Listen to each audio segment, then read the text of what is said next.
I want you so bad, it's making me mad. I want 14 crunchy layers, creamy cheese. Malkist can't resist. मुख्यमंत्री Conrad के संगमा और ACHIK के बीच बातचीत में उस समय खराब मोड़ आ गया जब 24 जुलाई को तुरा में एक अनियंत्रित भीड़ ने पुलिस पर पथराव करना शुरू कर दिया, जिससे कई पुलिसकर्मी घायल हो गए। संगमा तुरा में ACHIK प्रदर्शनकारियों के साथ बैठक कर रहे थे, तभी भीड़ ने बैठक पर कब्जा कर लिया और लोगों के साथ मारपीट की। ACHIK नेताओं ने स्पष्ट किया कि जो लोग इकट्ठा हुए थे और हंगामा कर रहे थे, उन्होंने कभी भी उनकी 2 सप्ताह की भूख हड़ताल में हिस्सा नहीं लिया था और आज अचानक आ गए। घटना के बाद मुख्यमंत्री ने अपनी प्रतिक्रिया देते हुए घायल पुलिसकर्मियों के लिए 50,000 अनुग्रह राशि की घोषणा की और सभी चिकित्सा व्यय सरकार द्वारा वहन किए जाने की बात कही। वर्टिकल बार वही तुरंत प्रभाव धारा 144 लगाने के साथ तुरा शहर में तत्काल प्रभाव से रात्रि कर्फ्यू लगाया गया। The incident that took place today in Tura outside the CM Secretariat and the Commissioner of Provisions Office is indeed very, very unfortunate. We had discussed with one or two of the groups and NGOs who had concerns and were having fasting for the last many days. And while discussions were going on, we had already agreed on finally meeting in Shillong and discussing this further with all different stakeholders, because the concerns that they have are affecting many communities and affecting the overall state as a whole, and hence these kind of decisions require more consultation. And in the meantime, of course, other development aspects and other works that we have initiated, those would continue at a fast pace, and those matters were discussed. And more or less, these NGOs who had these concerns were more or less satisfied.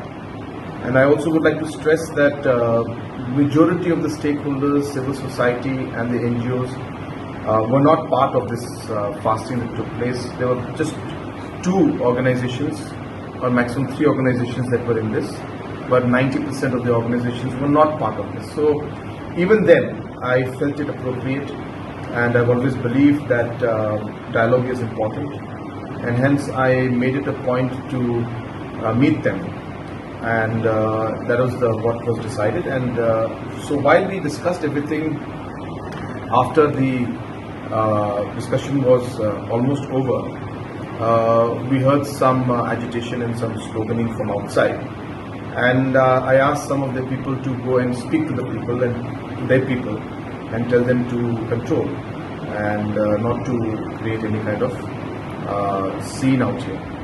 But once the leaders, the NGOs leaders had gone outside to talk to these people, they came back to tell us that they have no idea who these people are. They have never seen them here before. For the last 14 days since they have been here sitting and having this fasting, they didn't see these people, and today for the first time they've come, and some of them even looked intoxicated and not really in the correct senses in some sense. And this was said not by me but by the NGO leaders themselves. And then after that, the NGO leaders themselves then had to come in to the building, and they could not leave from here themselves. And even now they are in one of the rooms.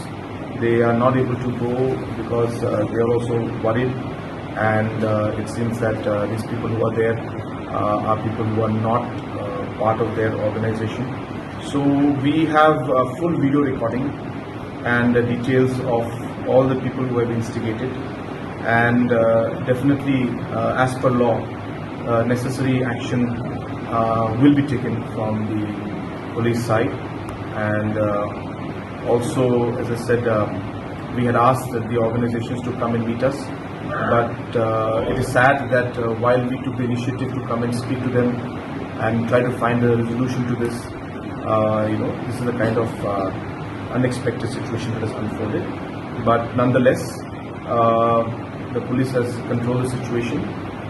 We had some incidents where, because of the store pelting, without any instigation from the police, almost close to 5 police personnel were quite seriously injured, and few other minor injuries also were there.